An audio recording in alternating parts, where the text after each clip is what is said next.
সোনালী গ্রাম, মধুর মুহূর্ত, সবুজ মাঠ আর পাহাড়ে ঘেরা এক শান্ত গ্রামে বাস করত এক হাসিখুশি ভাই বোন। তাদের দিনগুলো ছিল সরল আনন্দ আর একে অপরের সাহায্যে ভরা।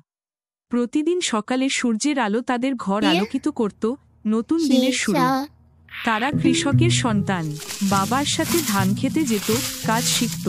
ছেলেটি চারা রোপণে সাহায্য করত, মেয়ে জল দিত। জমির কাজ, কঠোর পরিশ্রমের গুরুত্ব তারা বুঝত। মাঝে মাঝে বাবা ছেলেটিকে ট্র্যাক্টর চালাতে দিতেন, কৃষি কাজ সহজ হতো। গ্রামটি ছিল এক ঘনিষ্ঠ সম্প্রদায়, সবাই সবাইকে সাহায্য করত। পশু পাখিকে খুব ভালোবাসত, মহিষকে জল খাওয়াত, আর মেয়েটি গরুর দুধ দোহন করত। শিক্ষা ছিল তাদের কাছে গুরুত্বপূর্ণ। রোজ স্কুলে যেত তারা, স্কুলের ঘন্টা বাজত, শেখার আর বেড়ে ওঠার আহ্বান জানাত। কাজ আর শেখার পর সন্ধ্যা ছিল বিশেষ সময়। কখনো কখনো তারা মাছ ধরতে যেত, ধৈর্যের সাথে অপেক্ষা করত। রাতে পরিবার ছাদের নিচে জড়ো হতো, সাধারণ খাবার ভাগ করে নিত। হাসি আর গল্পে বাতাস ভরে থাকত। আনন্দে তারা নাচত, বাবা মায়ের চোখে গর্ব আর স্নেহ ঝলমল করত।